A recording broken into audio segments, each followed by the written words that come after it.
Shifting focus now to India, a lot is happening and it's bound to make the upcoming general election very, very interesting.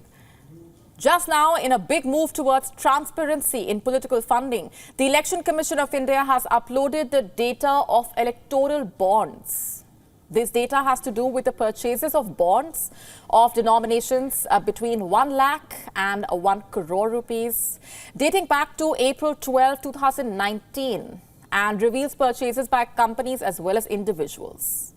Now, this data has come from the State Bank of India. The National Bank submitted this data to the poll panel on Thursday, a day before the deadline set by India's Supreme Court. You see, this data comes after India's top court on Monday told the government-run State Bank of India to make public names of individuals and companies who have donated billions of rupees to political parties through the electoral bond scheme. A 7-year-old scheme that the court scrapped on the 15th of February, and that was accused of being an opaque funding system. The electoral bond scheme allowed unlimited and anonymous donations to political parties. The Supreme Court scrapped it after finding it unconstitutional. And another big development that could change the way the elections are held in one of the most diverse countries of the world. An Indian government-appointed panel has recommended India hold elections to state assemblies and the national parliament at the same time.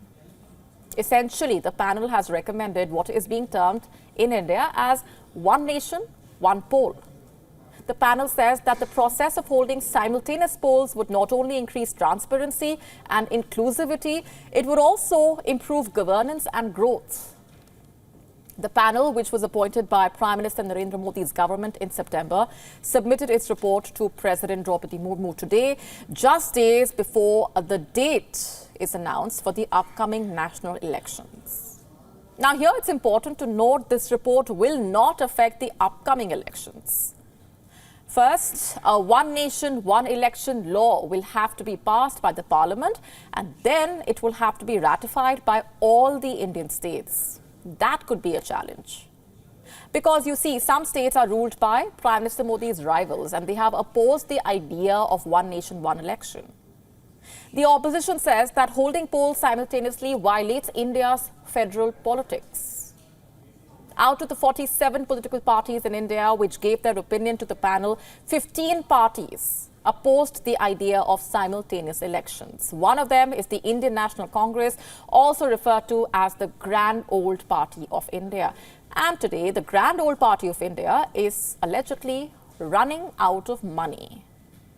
On Wednesday, the Congress president, Mallikarjun Kharge, indicated that the party is facing a funds crunch. He said that the bank accounts where money donated by people had been kept or were frozen by the BJP-led ruling government. That's what the claim was. And while that money was frozen, huge fines were imposed on the Congress by the Income Tax Department, is what he said. A big charge made by the Congress chief. But it is expected as politics heats up before the elections. And here's what else the Congress party alleged.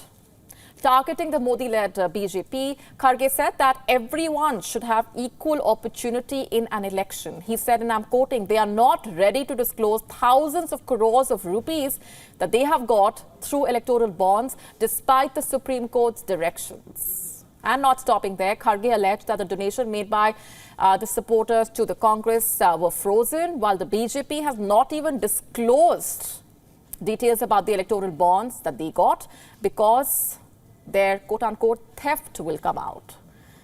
Clearly, even though the Supreme Court has scrapped it, the electoral bond scheme remains a contentious issue. Will it have an impact on the elections, though? We will, of course, get a clearer picture once the details come out. WION now available in your country. Download the app now. Get all the updates on the move.